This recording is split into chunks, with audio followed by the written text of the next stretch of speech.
গণতন্ত্র যখন নিয়ে আসলো তখন আবার এক ধরনের আলেম গণতন্ত্রের দলিল নিয়ে চলে আসলো। আরে কুরআনুল কারীমে আল্লাহ রাব্বুল আলামিন বলেছেন ওয়াশাবিরহুম ফিল আমর। আরে কুরআনুল কারীমে আল্লাহ রাব্বুল আলামিন সবার পরামর্শ সাপেক্ষে কাজ করতে বলেছেন। গণতন্ত্র তো সবচেয়ে উত্তম ব্যবস্থা রব্বুল আলামিনের এই কালামকে বাস্তবায়নের জন্য। এই জায়গায় সবাই তার নিজের আদর্শকে বাস্তবায়নের জন্য, নিজের নেতাকে নির্বাচন করার জন্য সবাই ভোট দিতে পারে। তো এর চাইতে কি ভালো কোনো ব্যবস্থা হতে পারে? দীর্ঘ প্রায় 50 বছর পর 2024 সালে যখন আন্দোলন হলো, এই যারা আন্দোলন করলো তারাও তো আসলে অবগত নয় তাদের নিজের ইতিহাস সম্পর্কে, তারাও অবগত নয় আসলে 71-এ কি হয়েছিল, তারাও অবগত নয় 47-এ কি হয়েছিল, তারাও জানে না আসলে কলোনিয়াল সিস্টেম কি, তারাও জানে না যে আসলে উপনিবেশ সিস্টেমের আওতায় তারা এখনো আছে, তারা এখনো গোলাম। তারাও লিল্লাহে তাকবীর আল্লাহু আকবার বলে দেশ তো জয় করলো, কিন্তু ক্ষমতা কাদের হাতে চলে গেল? আবার সেকুলারদের হাতে চলে গেল। কিন্তু তোমার মতো একজন সেকুলার নারীকে হিন্দু স্পর্শ করে, তোমার মতো একজন সেকুলার নারীকে খ্রিস্টান ভোগ করে, তোমার মতো একজন সেকুলার নারীকে যে পয়সাই ভোগ করে, কিন্তু এই টেন্টের ভিতরে থাকা, বোরখার ভিতরে থাকা একজন মুসলিম নারীকে কেউ স্পর্শ করতে পারে?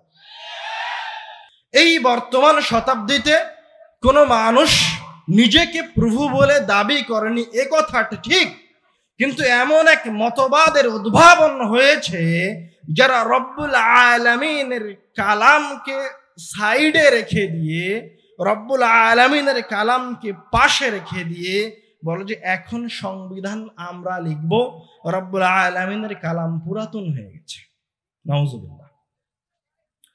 এবং এমন এক মতবাদের আবির্ভাব হয়েছে যারা মনে করে যে ধর্ম এবং রাষ্ট্র, ধর্ম এবং জীবন দুইটি আলাদা জিনিস।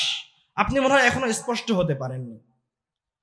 এখনই আপনাদের সামনে এসে দাঁড়িয়ে বলছে যে আমরা ইসলামী রাষ্ট্র কায়েম করব, আমরা তোমাদেরকে ইসলামের যাবতীয় অধিকার দিয়ে দিব, আমরা তোমাদের জন্য ইসলামের প্রত্যেকটা বিধানকে কার্যকর করব।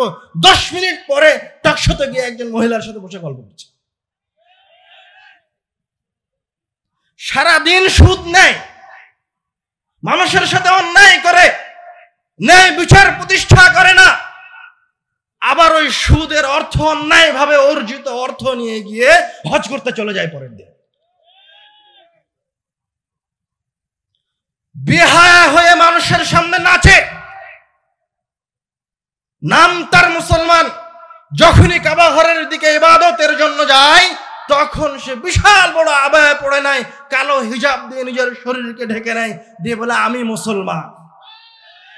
এই যে পয়জন মানুষের ভিতরে ঢুকেছে,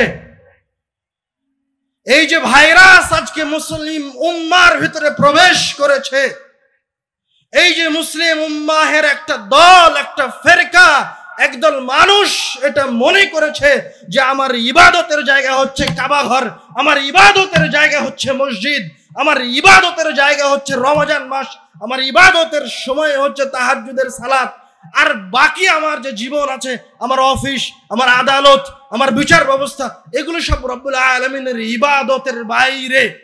যারা এই বিভাজন সৃষ্টি করেছে এরা সবাই এক পয়জনে, এক ভাইরাসে আক্রান্ত। সেই ভাইরাসকে ইংরেজিতে বলা হয় সেকুলারিজম, এই ভাইরাসকে আরবিতে বলা হয় লাদিনিয়া, এই ভাইরাসকে আরবিতে বলা হয় আল আলমানিয়া।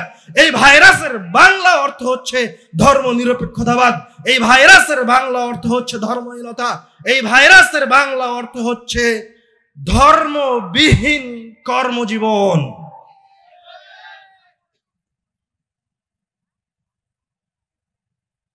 আমি এখন পর্যন্ত আমার মূল আলোচনায় প্রবেশ করিনি। যেটা বললাম এটা ছিল সেকুলারিজমের পরিচয়, সেকুলারিজম কি, এবং আমি আপনাকে বোঝানোর চেষ্টা করেছি যে এই দেশের প্রত্যেকটা মানুষ এখন সেকুলারিজমের পয়জনে আক্রান্ত। ও জানে না এটা কখন তার ভিতরে প্রবেশ করছে, ও শৈথল্যবাদী হওয়ার চেষ্টা করছে, তার অজান্তে সে এখন সেকুলারিজমে আক্রান্ত। তার অজান্তে এখন সে মনে করছে যে এটা তো স্বাভাবিক জিনিস, এটা করাতে তো কোনো সমস্যা না, আমি তো আল্লাহর ইবাদত করছি। অথচ আল্লাহ রাব্বুল আলামিন বলছেন ওয়ামা খালাকতুল জিন্না ওয়াল ইনসা ইল্লা লিয়াবুদুন, আরে মানুষকে আমি দ্বিতীয় কোনো কাজের জন্য সৃষ্টি করিনি, আমি মানুষকে শুধুমাত্র আমার ইবাদতের জন্য সৃষ্টি করেছি। যখন কোনো মানুষ তার বাড়ি থেকে বের হবে তখন তার বাড়ি থেকে বের হওয়া হবে ইবাদত, যখন সে স্যান্ডেল পায়ে দিবে তার স্যান্ডেল পায়ে দেওয়া হবে ইবাদত, যখন সে টয়লেটে প্রবেশ করবে পায়খানা করার জন্য তখন তার টয়লেটে প্রবেশ করা হবে ইবাদত, যখন সে বাথরুম থেকে বের হবে তার বাথরুম থেকে বের হবে ইবাদত, যখন সে রাষ্ট্র পরিচালনার জন্য যাবে তখন তার রাষ্ট্র পরিচালনা হবে তার জন্য ইবাদত, যখন সে তার পরিবারের জন্য অর্থ উপার্জন করতে যাবে সেই অর্থ উপার্জন তার জন্য ইবাদত। অবশ্যই প্রত্যেকটা ক্ষেত্রে প্রত্যেকটা সেক্টরে মুসলমানের বাচ্চাকে, একজন মানুষকে যে ইলাহে বিশ্বাস করে, রব্বুল আলামিনে বিশ্বাস করে, সে রব্বুল আলামিনের উবুদিয়্যাত করতে প্রত্যেকটা সেক্টরে বাধ্য করতেই হবে। অন্যথায় সে সেকুলারিজমে আক্রান্ত, তার অজান্তে সে এখন কুফরি মতবাদের ভিতরে ঢুকে গেছে। এবার আসি এই কুফরি মতবাদের উত্থান হওয়ার পিছনে কারণ কি, সেকুলারিজমের উৎপত্তি হওয়ার কারণটা কি, এটা কোথায় থেকে আসলো? সেকুলারিজম এর সরিষা সমপরিমাণ ধারণা ইসলামের কোরআনেও নাই, ইসলামের হাদিসেও নাই, এবং ইসলামের কোনো বিধান এমন নয় যে কোনো মুসলমানের সেকুলার হওয়ার প্রয়োজন আছে। সেকুলার কার হওয়ার প্রয়োজন আছে? যার ধর্মে কমতি আছে। সেকুলার কার হওয়ার প্রয়োজন আছে? যার ধর্ম পরিপূর্ণ নয়।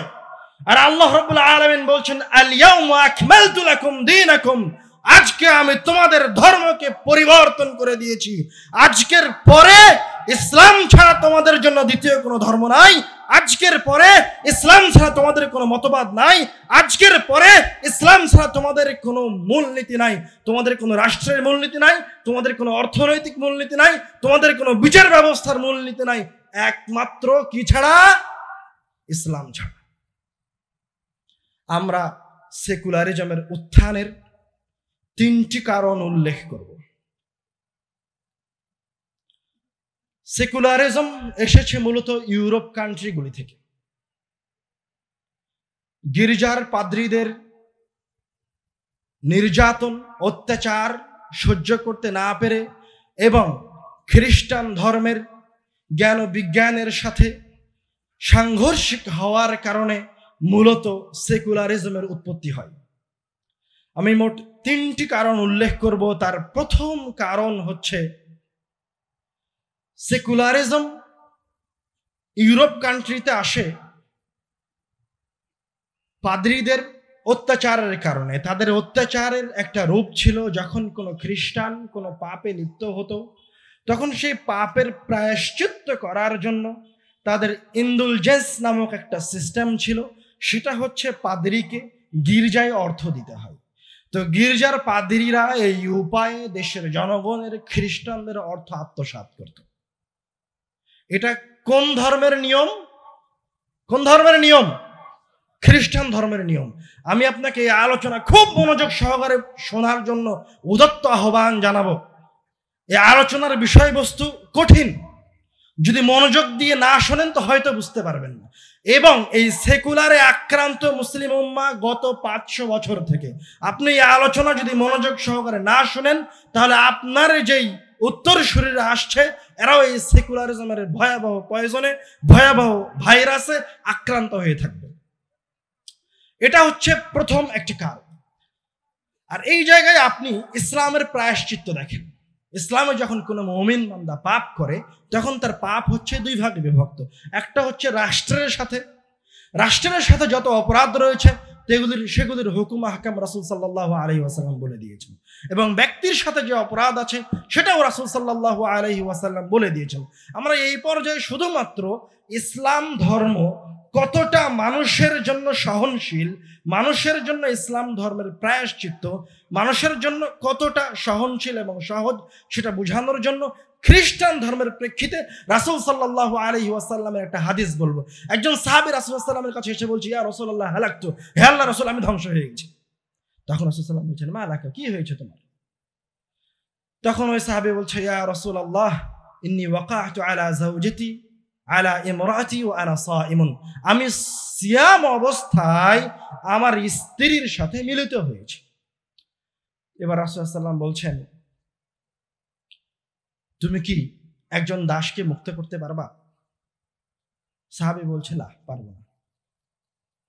তখন রাসূলুল্লাহ সাল্লাল্লাহু আলাইহি ওয়াসাল্লাম বলছেন, হাল তাস্তাতিউ আন তাসুমা শাহরাইন মুতাতাবিআইন, তুমি কি এই পাপের প্রায়শ্চিত্ত করার জন্য লাগাতার 2 মাস সিয়াম পালন করতে পারবা? সাহাবী বলল, লা ইয়া আল্লাহ, হে আল্লাহর রাসূল, আমি লাগাতার 2 মাস সিয়াম পালন করতে পারবো না।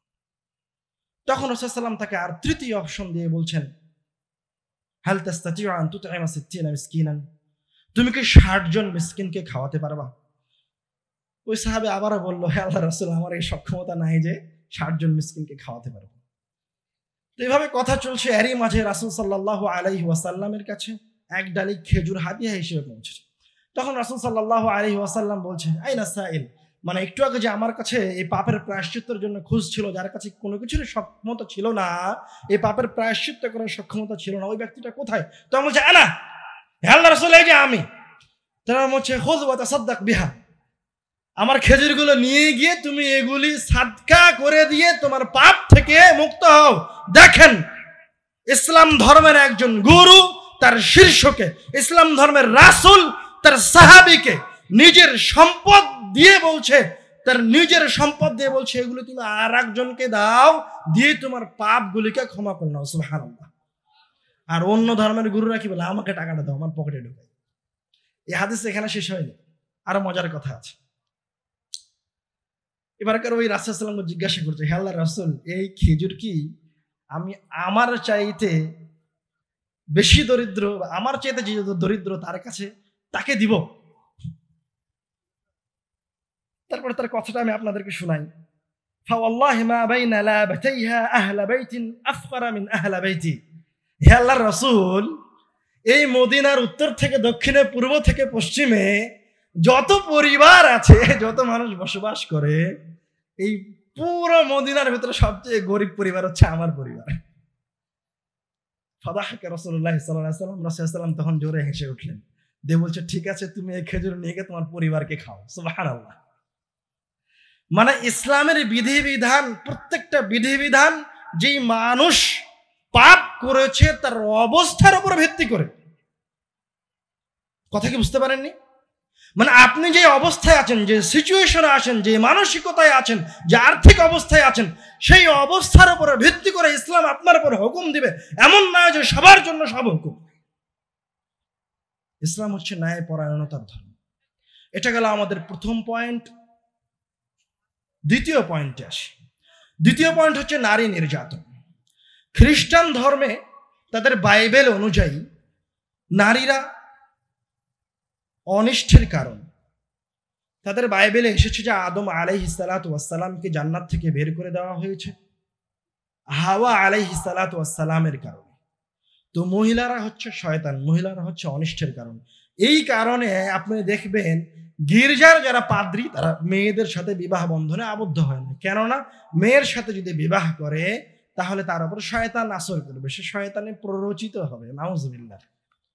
কিন্তু তারা ঠিকই মেয়েদেরকে অন্যায়ভাবে ভোগ করে, ঠিকই মহিলাদের উপর নির্যাতন চালায়, এবং এই নির্যাতন ছিল ওই সময় 1000 শতাব্দীর আগে ছিল এই নির্যাতন খুবই ভয়াবহ, এবং এটা অন্যতম একটা কারণ সেকুলারিজমের উত্থানে। এবার আমরা ইসলামে নারীর কাছে আসি। আল্লাহ রাব্বুল আলামিন নারীর বিষয়ে বলছেন সূরা বাকারার 187 নম্বর আয়াতে, হুন্না লিবাসুল লাকুম ওয়া আনতুম লিবাসুল লাহুন। দেখেন নারীর মর্যাদা ইসলামে কত উপরে। আরে নারী হচ্ছে তোমাদের জন্য পোশাকের মতো, আর তোমরা হচ্ছে নারীর জন্য পোশাকের মতো। এর চাইতে কঠিন আয়াত আল্লাহ রাব্বুল আলামিন সূরা নিসার 19 নম্বর আয়াতে বলছেন, ওয়াশিরুহুন্না বিল মারুফ। হে পুরুষেরা, তোমরা নারীর সাথে সুন্দর আচরণ করো। ফাইন কারিহতুমুহুন্না, তোমরা যদি নারীদেরকে অপছন্দ করো, ফাআসা আন তাকরাহু শাইআন ওয়া ইয়াজআলাল্লাহু ফীহি খায়রান কাসীরা, তাহলে এমন হতে পারে যে তুমি এমন একজন নারীকে অপছন্দ করছো যার মাঝে আল্লাহ রাব্বুল আলামিন খায়রান কাসীরা, অসংখ্য কল্যাণ রেখেছে। সুবহানাল্লাহ। কোরআনুল কারীমে কোথাও বলা নাই যে একজন পুরুষের মাঝে অসংখ্য কল্যাণ আছে। কার মাঝে আছে অসংখ্য কল্যাণ? নারীর মাঝে আছে। আর এক আয়াতে আল্লাহ রাব্বুল আলামিন বলছেন, وأنكحوا الأيام منكم والصالحين من عبادكم وإمائكم। আরে তোমাদের মাঝে যারা অবিবাহিত আছে, সৎ পুরুষ আছে, দাস দাসী আছে, ওদেরকে বিবাহ দিয়ে দাও। ইন ইয়াকুনু ফুকারা ইউগনিহিমুল্লাহ, এরা যদি ফকিরও হয় ইউগনিহিমুল্লাহ মিন ফাদলিহ, তাহলে একজন মেয়ে হোক দরিদ্র, একজন পুরুষ দরিদ্র, যখন বিবাহ বন্ধনে আবদ্ধ হবে, একজন মেয়ে মুমিন, একজন পুরুষ মুমিন যখন বিবাহ বন্ধনে রব্বুল আলামিনের বিধান অনুযায়ী একত্রিত হবে, রব্বুল আলামিন তাদেরকে ধনী করে দেবে। সুবহানাল্লাহ। মানে ইসলাম একজন মহিলার ভিতরে কি রেখেছে? কল্যাণ রেখেছে। আল্লাহ রাব্বুল আলামিন একজন পুরুষকে মহিলার সাথে সংযুক্ত হতে বলেছেন। আল্লাহ রাব্বুল আলামিন মহিলাকে পুরুষের পোশাক স্বরূপ হিসেবে বলেছেন। সুবহানাল্লাহ। কোথায় অন্যান্য ধর্মে নারীদের মর্যাদা আর কোথায় ইসলাম ধর্মে নারীদের মর্যাদা? এটা হচ্ছে সেকুলারিজম উত্থানের দ্বিতীয় কারণ। আপনারা কিন্তু প্রত্যেকটা পয়েন্ট খুব ভালোভাবে নোট করার চেষ্টা করবেন এবং মনে রাখার চেষ্টা করবেন। এবার আমরা আসি তৃতীয় পয়েন্ট। এটা হচ্ছে সবচেয়ে গুরুত্বপূর্ণ এবং সবচেয়ে মেজর কারণ। সেটা হচ্ছে ধর্মের সাথে জ্ঞান ও বিজ্ঞান, ধর্মের সাথে আধুনিক জ্ঞান বিজ্ঞানের সাংঘর্ষিক অবস্থা। খ্রিস্টান রাষ্ট্রগুলিতে, ইউরোপ বিশ্বে তাদের মানুষেরা মূলত গির্জার অধীনস্থ ছিল।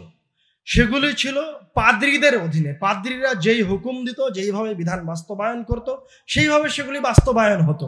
যখনই জ্ঞান ও বিজ্ঞানের আবির্ভাব হতে শুরু করে, ইউরোপিয়ানরা জ্ঞান বিজ্ঞান নিয়ে চর্চা করতে শুরু করে, তখন এই জ্ঞান বিজ্ঞান তাদের বাইবেলের দৃষ্টিভঙ্গিতে, তাদের পাদ্রীদের নিকটে এই জ্ঞান ও বিজ্ঞান হচ্ছে, এই আধুনিক বিজ্ঞান হচ্ছে কুফরি। তখন এই পাদ্রীরা এই বিজ্ঞানীদেরকে কাউকে ফাঁসি দেয়, কাউকে আগুনে জ্বালায়, নানান ধরনের শাস্তির সম্মুখীন করে। আমি এর মাঝে দুই একজনের শাস্তির কথা উল্লেখ করব। একজন হচ্ছে গ্যালিলিও। আপনি অনেকেই তার নাম শুনেছে এবং চিনে।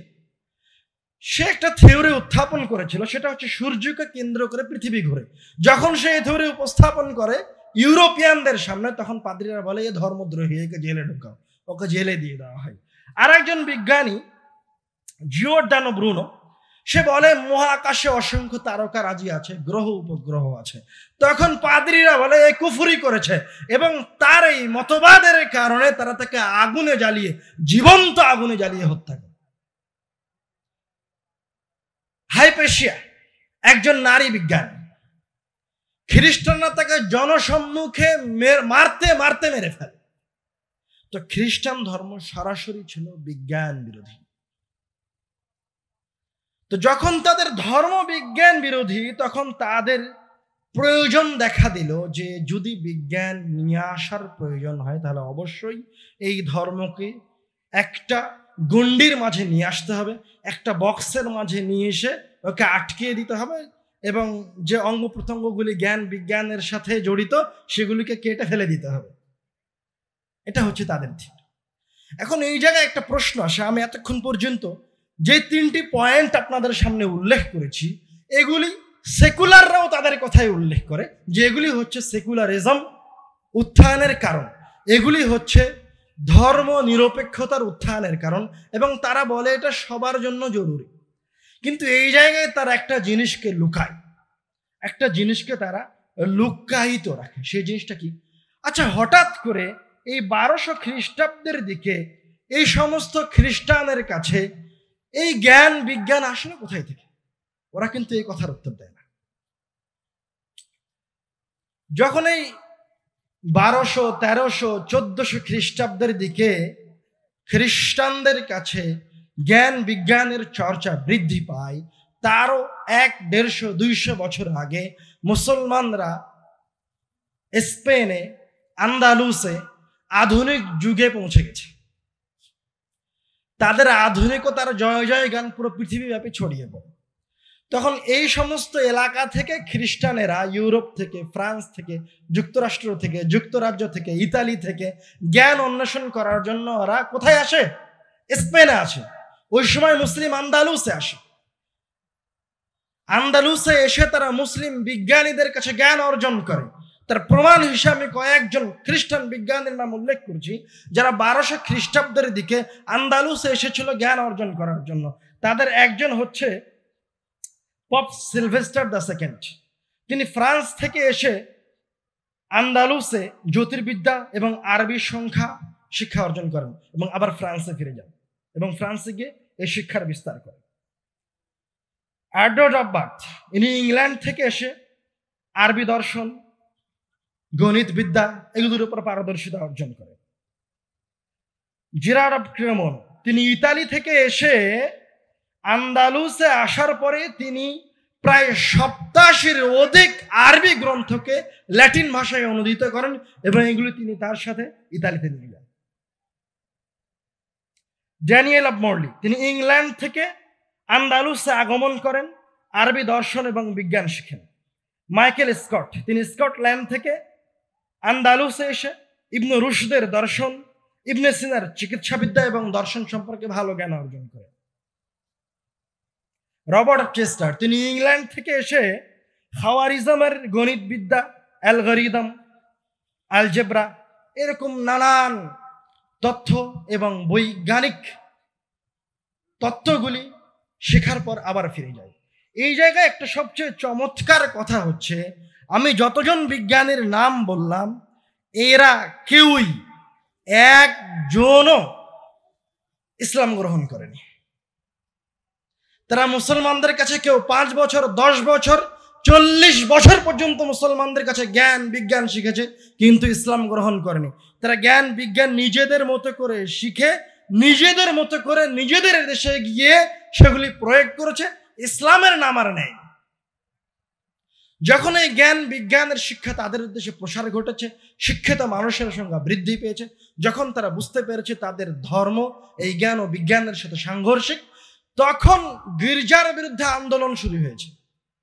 এই আন্দোলন যখন প্রকট রূপ লাভ করে, তখন এই আন্দোলনের নামকরণ রাখা হয় প্রোটেস্ট্যান্ট এবং তাদের দ্বন্দ্ব শুরু হয় মূলত ক্যাথলিকদের সাথে ইউরোপ বিশ্বে। এক সময় গিয়ে তারা এই আন্দোলনে সফলতা অর্জন করে এবং হাজার হাজার মানুষকে তারা এই আন্দোলন করতে গিয়ে হত্যা করে, হাজার হাজার খ্রিস্টানকে, তাদের ধর্মের মানুষকে তারা হত্যা করে দিয়ে সেকুলারের সূচনা হয়। এটা হচ্ছে সেকুলারের সূচনা। এবার দেখেন এরা কত বড় খারাপ। যখন তারা জ্ঞান বিজ্ঞানে প্রায় সমৃদ্ধ হওয়ার পথে, তখন তারা যাদের কাছে জ্ঞান বিজ্ঞানের শিক্ষা অর্জন করেছিল, যাদের কাছে স্পেনে এসে জ্ঞান শিখেছিল, 1500 শতাব্দীতে এসে তারা একত্রিত হয়ে ওই স্পেনের উপর হামলা করে। ওই স্পেনের উপর হামলা করে শত শত মুসলিম বিজ্ঞানীকে নির্মম ভাবে হত্যা করে। শত শত মুসলিম বিজ্ঞানী নয়, হাজার হাজার মুসলমানকে তারা মসজিদের ভিতরে তালাবদ্ধ করে আগুন জ্বালিয়ে দেয়। তারা কোনো মুসলমান ইসলাম ধর্মের নামে কোনো ব্যক্তি জীবিত থাকবে, কোনো ব্যক্তি যেন ইসলাম ধর্মের নামে জীবিত না থাকতে পারে, এই ফরমান তারা রাষ্ট্রীয়ভাবে জারি করে। হয় এখান থেকে বের হয়ে যেতে হবে, অথবা তার সৈন্যরা তাদেরকে হত্যা করবে, অথবা তাদেরকে খ্রিস্টান অথবা ইহুদি ধর্মেতে রূপান্তরিত হতে হবে। যখন খ্রিস্টানরা জ্ঞান বিজ্ঞানের এই লোভ এবং এই অর্থ সম্পদের লোভে লোভান্বিত হলো, তাদেরকে লালসা আচ্ছাদিত করলো, তখন তারা পৃথিবীব্যাপী উপনিবেশ কলোনি তৈরি করার জন্য সামনের দিকে অগ্রসর হবে। মনোযোগ দিয়ে শুনুন। এই 1500 শতাব্দী থেকে শুরু হলো কলোনিয়াল সিস্টেম, উপনিবেশ প্রতিষ্ঠা। এই উপনিবেশ কারা প্রতিষ্ঠা করছে? সেকুলাররা, সেকুলার খ্রিস্টানরা। উপনিবেশ কারা প্রতিষ্ঠা করছে? সেকুলার খ্রিস্টানরা। তারা কোন দেশ থেকে এসেছে? ইউরোপ দেশ থেকে এসেছে। এটা সবসময় মনে রাখবেন, ভুলে যায়েন না, একটার সাথে আর একটা সংযুক্ত। 1500 শতাব্দীতে শুরু হলো এই যাত্রা, প্রায় 1700 শতাব্দী পর্যন্ত চলতে থাকলো। এশিয়া, আফ্রিকা, পৃথিবীর অধিকাংশ অঞ্চল তারা তাদের এই কলোনিয়াল সিস্টেমের আওতাভুক্ত করবে। 1800 শতাব্দীতে গিয়ে যারা এই কলোনিয়াল সিস্টেমের ভিতরে ঢুকে গেছিল, যারা তাদের ফাঁদে পড়ে গেছিল, তাদের শোষণ এবং নির্যাতন সহ্য না করতে পেরে 1800 শতাব্দীর দিকে গিয়ে এই অঞ্চলের মানুষগুলি, এশিয়ার মানুষ, আফ্রিকার মানুষ, আরব বিশ্বের মানুষ বিদ্রোহ শুরু করলো। বিদ্রোহ কেমন? বিদ্রোহ হচ্ছে ওই যে আমাদের ব্রিটিশ বিরোধী আন্দোলন, এরকম বিদ্রোহ আফ্রিকাতে শুরু হলো, এশিয়াতে শুরু হলো, সারা বিশ্বব্যাপী শুরু হলো। মানুষ তাদের কাছে যে অস্ত্র আছে, বাড়িতে যেগুলো আছে, কোদাল, বাড়িতে যে হাসা আছে, ওগুলো নিয়ে যুদ্ধে নেমে পড়লো। তিতুমিরের মতো বাঁশের কেল্লা বানালো অস্ত্রের সামনে, গুলির সামনে, কামানের সামনে যুদ্ধ করার জন্য। যখন তারা এটা বুঝে গেল যে এই স্বৈরা শাসন আর টিকবে না, তখন এরা এবার একটা সংঘ, এরা এবার একটা বুদ্ধিবৃত্তিক যুদ্ধের দিকে সামনে এগিয়ে গেল। আর একটা সংঘ আবিষ্কার করলো 1945 সালে। তার নাম কি জানেন? জাতিসংঘ। আশ্চর্য মনে হচ্ছে শুনে। এই জাতিসংঘ কারা আবিষ্কার করে? যারা এই পৃথিবীব্যাপী কলোনিয়াল সিস্টেম করেছিল, যারা এই পৃথিবীব্যাপী স্বৈরা শাসন করেছিল, যারা 1500 শতাব্দী থেকে নিয়ে শুরু করে 1900 শতাব্দী পর্যন্ত প্রায় 10 থেকে 13 কোটি মানুষকে হত্যা করেছিল, তারাই আবার শান্তি প্রতিষ্ঠা করার জন্য জাতিসংঘ নিয়ে আসলো। এই জাতিসংঘের মূল যে 5টা দেশ ছিল তারা হচ্ছে যুক্তরাষ্ট্র, যুক্তরাজ্য, ফ্রান্স, সোভিয়েত ইউনিয়ন, চীন। তারা এবার তোমাদেরকে কি করবে? শান্তি দিবে। শান্তি দেওয়ার সিস্টেম কি? এটা হচ্ছে তাদের একটা বুদ্ধিবৃত্তিক লড়াই। তারা এই উপনিবেশ রাষ্ট্রগুলিকে ছোট ছোট রাষ্ট্রে খণ্ডন করলো, যাতে করে তারা এই ছোট ছোট রাষ্ট্রগুলির উপর তাদের প্রভাব টিকিয়ে রাখতে পারে। এবং এই জায়গায় তারা এই যে কয়েক শতাব্দীতে যে সমস্ত সেকুলারদেরকে তৈরি করতে পেরেছিল, মুসলিম সেকুলারদেরকে তৈরি করতে পেরেছিল, তাদেরকে তারা মূলত এই সমস্ত দায়িত্বগুলি অর্পণ করল। এবং আপনি শুনলে আশ্চর্য হবেন যে পাক ভারতের কথা আপনারা জানেন। আরো আশ্চর্যকর বিষয় হলো, এই পুরো আরব বিশ্বের মানুষের ভাষা এক, সবাই আরবিতে কথা বলে। এই পুরো আরব বিশ্বের মানুষের ধর্ম এক, সবাই ইসলাম ধর্মের অনুসারী। এই পুরো আরব বিশ্বের মানুষের সংস্কৃতি এক, কিন্তু এই আরব বিশ্বকে তারা 22টি ভাগে বিভক্ত করল। মিশর, Iraq, Saudi Arab, Lebanon, Syria, Jordan, Libya, Sudan, Tunisia, Morocco, Algeria, Yemen, দক্ষিণ Yemen, Kuwait, Bahrain, Qatar, Oman, সংযুক্ত আরব আমিরাত, মরিতানিয়া, সোমালিয়া, পুরো আরব বিশ্বকে 22টি ভাগে বিভক্ত করা হলো ধীরে ধীরে, স্বাধীনতার নাম। এবার তারা আমাদেরকে স্বাধীনতা দিচ্ছে, এবং এই স্বাধীন রাষ্ট্র গঠন করার সময় যারা তাদের অনুগত ছিল, যারা তাদের সাথে চুক্তিবদ্ধ ছিল, তাদেরকে তারা দায়িত্বশীল হিসেবে নিযুক্ত করল। আমরাও এই পাক ভারতে ব্রিটিশ আন্দোলন করার সময় একসাথে স্লোগান দিয়েছিলাম, তেরা মেরা রিশতা কিয়া লা ইলাহা ইল্লাল্লাহ। আরে আমার তোমার সম্পর্ক কি? লা ইলাহা ইল্লাল্লাহ। এই স্লোগান দিয়ে মুসলমানরা যুদ্ধ করেছে, মুসলমানরা নিহত হয়েছে, কিন্তু ফায়দা কারা নিয়ে গেছে? আবার সেকুলাররা নিয়ে গেছে। কারণ ওই সময় ক্ষমতায় যাদের হাতে বন্টন করা হয়েছে তারা ছিল সেকুলার। 47 সালে পাকিস্তান, 1947 পাকিস্তান আর ভারত বিভক্ত হলো, মোট 3 খণ্ডে বিভক্ত হলো। তারপর 1971 এসে বাংলাদেশ হলো, আর আপনার ভারত হলো, পাকিস্তান হলো। তো বাংলাদেশের মানুষ যখন 71 সালে আবার যুদ্ধ করলো, তখনও তারা লিল্লাহে তাকবীর আল্লাহু আকবার বলে যুদ্ধ নেমেছিল। মারা গেছে কে? মুসলমানই মারা গেছে। আবার ফায়দা কে নিয়ে গেল? সেকুলাররা নিয়ে গেল, যারা ভারতের সাথে সম্পর্ক রাখত। আবার দীর্ঘ প্রায় 50 বছর পর 2024 সালে যখন আন্দোলন হলো, এই যারা আন্দোলন করলো তারাও তো আসলে অবগত নয় তাদের নিজের ইতিহাস সম্পর্কে, তারাও অবগত নয় আসলে 71 কি হয়েছিল, তারাও অবগত নয় 47 কি হয়েছিল, তারাও জানে না আসলে কলোনিয়াল সিস্টেম কি, তারাও জানে না যে আসলে উপনিবেশ সিস্টেমের আওতায় তারা এখনো আছে, তারা এখনো গোলাম। তারাও লিল্লাহে তাকবীর আল্লাহু আকবার বলে দেশ তো জয় করলো, কিন্তু ক্ষমতা কাদের হাতে চলে গেল? আবার সেকুলারদের হাতে চলে গেল। আচ্ছা, এই জায়গায় আসলে সেকুলাররা বারবার ক্ষমতা নিয়ে যাচ্ছে কিভাবে? তারা তো মুসলমান। এই জায়গায় সেকুলার একটা পন্থা অবলম্বন করে। ওই যে আমি বললাম তারা যারা তাদের ফেভারে থাকে তাদেরকে তারা দায়িত্ব দেয়, এবং তারা হচ্ছে ওই সমস্ত মুসলমান, ওই সমস্ত মুমিন ব্যক্তি যখনই যেই সময় যেই প্রেক্ষাপট আসে ওই প্রেক্ষাপট অনুযায়ী তারা কোরআনুল কারীম থেকে দলিল বের করে, রাসূলের জীবন থেকে দলিল বের করে, তারপরে আপনার সাহাবীদের জীবন থেকে দলিল বের করে। যেমন যখন সমাজতন্ত্র এসেছে তখন তারা রাসূল সাল্লাল্লাহু আলাইহি ওয়াসাল্লামের জীবন থেকে দলিল দিয়েছে। সমাজতন্ত্র বুঝেন তো আপনারা? সমাজতন্ত্র হচ্ছে সব নাগরিক সমান, সবার মাঝে সমানভাবে অর্থ বন্টন করা হবে, এর নাম হচ্ছে সমাজতন্ত্র সংক্ষিপ্ত আকারে। তো যখন সমাজতন্ত্র আসলো তখন এই সমস্ত মুসলিম মুনাফিক আলেমেরা সমাজতন্ত্রের ফতোয়া নিয়ে আসলো রাসূলের জীবন থেকে।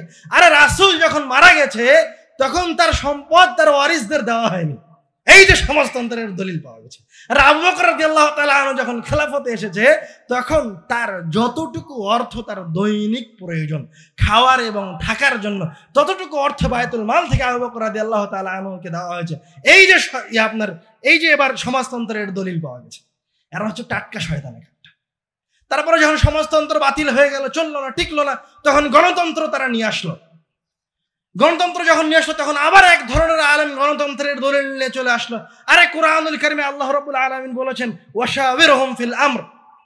আরে কোরআনুল কারীমে আল্লাহ রাব্বুল আলামিন সবার পরামর্শ সাপেক্ষে কাজ করতে বলেছেন। গণতন্ত্র তো সবচেয়ে উত্তম ব্যবস্থা রব্বুল আলামিনের এই কালামকে বাস্তবায়নের জন্য। এই জায়গায় সবাই তার নিজের আদর্শকে বাস্তবায়নের জন্য, নিজের নেতাকে নির্বাচন করার জন্য সবাই ভোট দিতে পারে। তো এর চাইতে কি ভালো কোনো ব্যবস্থা হতে পারে? এদের পরিচয় আমি আপনাদেরকে আরো স্পষ্ট করে বলি। এরা হচ্ছে ওই সকল মুমিন, এরা হচ্ছে ওই সকল মুসলমান যার কথা আল্লাহ রাব্বুল আলামিন কুরআনুল কারীমের সূরা বাকারার 14 নম্বর আয়াতে বলছে যে সমস্ত মুমিনরা তোমাদের বাড়ির দরজায় আসবে, এই সমস্ত মুমিনরা তোমাদের মজলিসে উপস্থিত হবে, এই সমস্ত মুমিনরা তোমাদের সাথে টকশোতে টিভিতে উপস্থিত হবে। উপস্থিত হয়ে কি বলবে? ওয়াইদা লাকুল্লাযিনা আমানু ক্বালু আমান্না। যখন তারা মুসলমানদের সাথে সাক্ষাৎ করবে তখন তারা বলবে আরে আমরা তো ঈমান আনয়ন করেছি। ওয়াইদা খালাউ ইলা শায়াতিনহিম। আর যখন তারা শয়তান বন্ধুগুলির কাছে যাবে কাফেরদের সাথে, ওই এমবাসিতে গিয়ে সাক্ষাৎ করবে, তখন তারা বলবে, যখন তারা ওই মা দুর্গার পূজায় যাবে তখন তারা বলবে ইন্না মাআকুম ইন্নামা নাহনু মুস্তাহজিউন। আরে আমরা তো তোমাদের সাথেই আছি। ওই মুসলমানের একটু ভোটের দরকার ছিল তাই তার কাছে গেছে।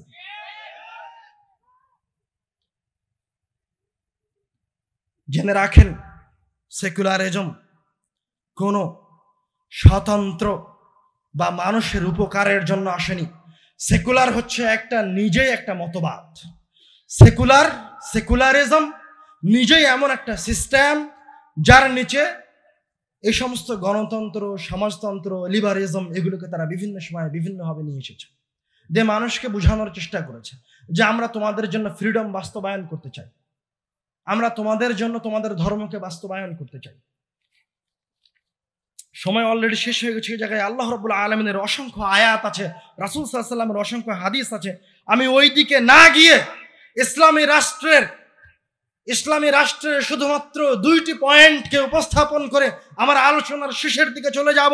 তার একটা পয়েন্ট হচ্ছে যখন সেকুলাররা বিচার ব্যবস্থার সিস্টেমকে নিয়ে আসে, যখন সেকুলারেরা কোনো সিস্টেম অথবা কোনো কানুন অথবা কোনো নিয়মকে নিয়ে আসে তখন সেকুলাররা নিজের পক্ষ থেকে নিয়ে আসে, তাদেরকে জিজ্ঞাসা করার মতো কেউ থাকে না। কিন্তু ইসলামে রাসূলও যে বিধান নিয়ে আসে সেই বিধানের বিষয় সে রব্বুল আলামিনের মুখাপেক্ষী। খলিফা যে বিধান নিয়ে আসে সেই বিধান যদি একটু এইদিকে ওইদিকে হয় তাহলে তার সামনে সাহাবী দাঁড়িয়ে গিয়ে তার বিরোধিতা করে বলে যে আপনি এই বিধান কোথায় পেলেন। আমি আপনাকে কোরআনুল কারীম থেকে একটা উদাহরণ দিতে চাই। রাসূল সাল্লাল্লাহু আলাইহি ওয়াসাল্লাম মক্কা বিজয় করেছেন। মক্কা বিজয় করে কাবা ঘরের ভিতরে ঢুকছেন, 2 রাকাত সালাত আদায় করে রব্বুল আলামিনের ইবাদত করবেন। তো কাবা ঘরে ঢোকার সময় ওসমান বিন তালহার কাছ থেকে কাবা ঘরের চাবিটা নিয়ে নিয়েছেন, তাকে আর দেন না, কাবা ঘরে ঢুকে গেছেন। তখন আল্লাহ রাব্বুল আলামিনের কাছ থেকে ওহী অবতীর্ণ হলো, ইন্নাল্লাহা ইয়া'মুরুকুম আন তুআদ্দুল আমানাতা ইলা আহলিহা। ইন্নাল্লাহ, নিশ্চয় আল্লাহ রাব্বুল আলামিন, ইয়া'মুরুকুম, তোমাদেরকে নির্দেশ দিচ্ছে, আন তুআদ্দুল আমানাতা ইলা আহলিহা, তোমরা আমানতকে তার হকদারের কাছে পৌঁছে দাও।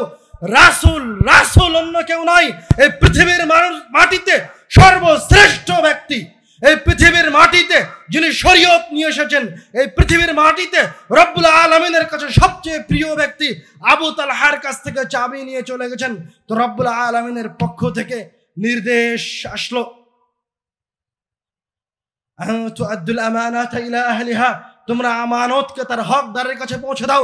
রাসূল সাল্লাল্লাহু আলাইহি ওয়াসাল্লাম দ্রুত কাবা ঘর থেকে বের হয়ে এসে তালহার কাছে চাবি বুঝিয়ে দিলেন। সুবহানাল্লাহ। এবং আজ পর্যন্ত তালহার বংশধরের কাছে কাবা ঘরের দরজা চাবি আছে।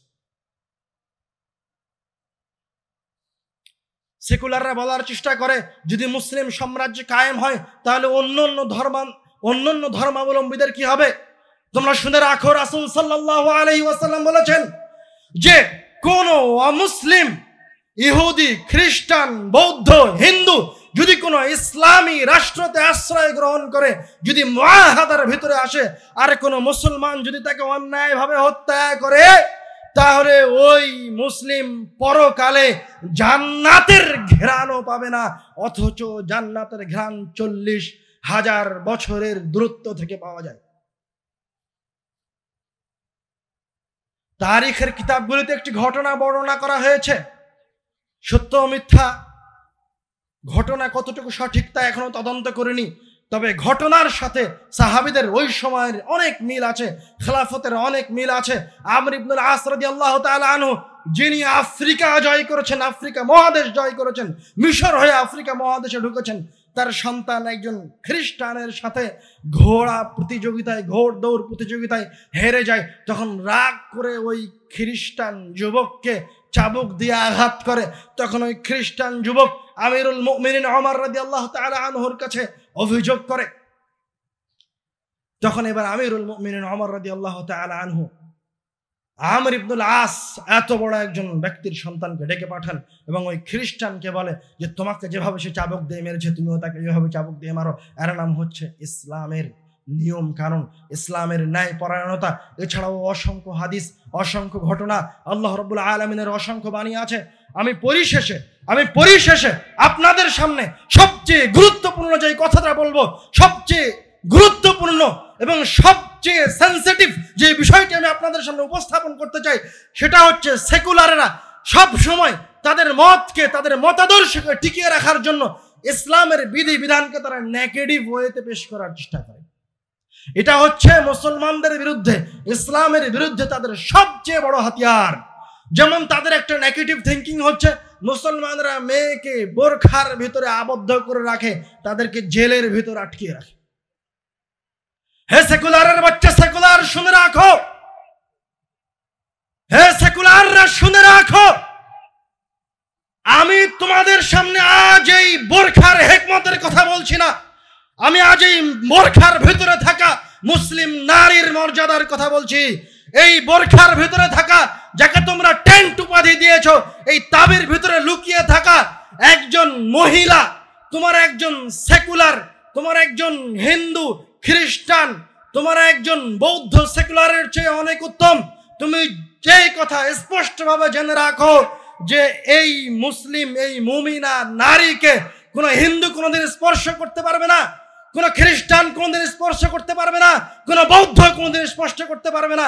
কিন্তু তোমার মতো একজন সেকুলার নারীকে হিন্দু স্পর্শ করে, তোমার মতো একজন সেকুলার নারীকে খ্রিস্টান ভোগ করে, তোমার মতো একজন সেকুলার নারীকে যে পায় সেই ভোগ করে, কিন্তু এই টেন্টের ভিতরে থাকা, বোরখার ভিতরে থাকা একজন মুসলিম নারীকে কেউ স্পর্শ করতে পারে। তুমি জেনে রাখো, স্পষ্টভাবে জেনে রাখো, সেকুলার মদিনা, যেই মুসলিম নারী, যেই ইমানদার নারী বোরখা পরিহিত অবস্থায় থাকে, সে রব্বুল আলামিনের দ্বীনের উপর অটল থাকে, তাকে কোনো মুসলিম যুবক স্পর্শ করতে পারে না যতক্ষণ পর্যন্ত না ওই মুসলিম যুবক তার বাপের কাছে যায়, ওই বাপ ওই মেয়ের কাছে অনুমতি প্রার্থনা করে, তারপর তারা একটা মজলিসে ঐক্যবদ্ধ হয়, বিবাহের আকদ সম্পূর্ণ করে রব্বুল আলামিনের প্রশংসা এবং রাসূল সাল্লাল্লাহু আলাইহি ওয়াসাল্লামের দরুদের মাধ্যমে, এবং ওই পুরুষ ছেলে ওই মুমিন নারীকে ততক্ষণ পর্যন্ত স্পর্শ করতে পারে না যতক্ষণ পর্যন্ত না তার মোহর আদায় করছে। তোমরা জেনে রাখো সেকুলারেরা, ওই বোরকা পরিহিতা মহিলাকে একজন মুসলমান স্পর্শ করতে পারে না, একজন মুসলিম যুবক স্পর্শ করতে পারে না যতক্ষণ পর্যন্ত না সে তাকে নিয়ে একটা নিরাপদ জায়গায় যাচ্ছে, যতক্ষণ পর্যন্ত না ওই মুমিনা নারীকে তার পিছনে দাঁড় করিয়ে সে তার সামনে দাঁড়িয়ে রব্বুল আলামিনকে সামনে রেখে 2 রাকাত সালাত আদায় করছে, যতক্ষণ না ওই মুমিন নারীর কপালে হাত রেখে সে দোয়া পড়ছে। আরে তোমার মর্যাদা কোথায় আর আমার মুসলিম নারীর মর্যাদা?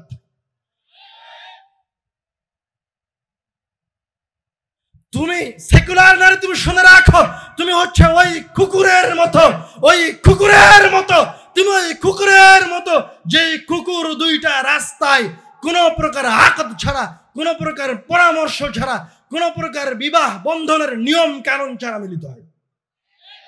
বরং তুমি ওই কুকুরের চেয়ে খারাপ। ওই কুকুর অন্য গ্রামের কুকুরের সাথে মিলিত হয় না, ওই তার নিজের পাড়ার কুকুরের সাথে মিলিত হয়। এবং আমি সেকুলারদের উদ্দেশ্যে আবারও স্মরণ করিয়ে দিতে চাই, আমার রাসূলকে মক্কার কুরাইশেরা বলেছিল, তোমাকে আমাদের নেতা করা হবে, যত সম্পদ চাও তত সম্পদ দেওয়া হবে, তুমি যত নারী চাও তত নারী প্রদান করা হবে, তুমি শুধু আমাদের ইলাহকে গালি দিও না, তুমি শুধু আমার ইলাহের বিষয়ে কটু কথা বলিও না। রাসূল সাল্লাল্লাহু আলাইহি ওয়াসাল্লাম তাদের সাথে সরিষা সমপরিমাণ কম্প্রোমাইজ করেনি। তারা রাসূল সাল্লাল্লাহু আলাইহি ওয়াসাল্লামকে বহুভাবে কষ্ট দিয়েছে, তারা রাসূলের উপর পাথর নিক্ষেপ করেছে, তারা রাসূলের মাথার উপর উটের ভড়িকে চাপিয়ে দিয়েছে, তারা রাসূল সাল্লাল্লাহু আলাইহি ওয়াসাল্লামকে রক্তাক্ত করেছে। রাসূল সাল্লাল্লাহু আলাইহি ওয়াসাল্লাম আল্লাহ রাব্বুল আলামিনের উলুহিয়াতের সাথে এক সরিষা সমপরিমাণ কম্প্রোমাইজ করেনি। তোমরা জেনে রাখো, এই রাসূলের অনুসারীরা যতদিন পর্যন্ত বেঁচে থাকবে ততদিন পর্যন্ত এই সেকুলারের সাথে এক সরিষা সমপরিমাণ কম্প্রোমাইজ করবে না। বেলাল রাদিয়াল্লাহু তাআলা আনহুকে উত্তপ্ত বালুর উপর শুইয়ে রাখা হয়েছে, তার বুকের ওপর পাথর চাপিয়ে দেওয়া হয়েছে, দুর্বল হয়ে গিয়ে বেলাল শুধু আহাদ আহাদ করছে। আম্মার রাদিয়াল্লাহু তাআলা আনহুর পিতাকে হত্যা করা হয়েছে নির্যাতন করতে করতে। আম্মার রাদিয়াল্লাহু তাআলা আনহুর মাতা সুমাইয়াকে নির্যাতন করতে করতে বর্ষার আঘাতে হত্যা করা হয়েছে। আম্মার রাদিয়াল্লাহু তাআলা আনহুকে নির্যাতন করতে করতে অজ্ঞান করে ফেলা হয়েছে। আম্মার রাদিয়াল্লাহু তাআলা আনহু তার দ্বীন পরিত্যাগ করেনি। তোমরা জেনে রাখো, যারা রাসূলের অনুসরণ করে তারা কোনোদিন তাদের দ্বীন পরিত্যাগ করবে না ইনশাআল্লাহ।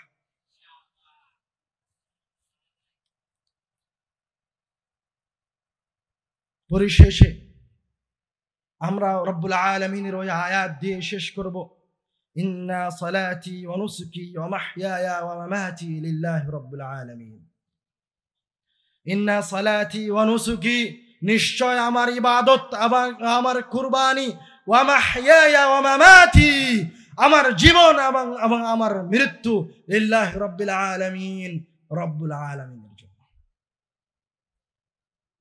আমরা রব্বুল আলামিন ব্যতীত, রাসূল সাল্লাল্লাহু আলাইহি ওয়াসাল্লামের আদর্শ ব্যতীত কখনো কোনোদিন কোনো আদর্শের সামনে মাথা নত করিনি।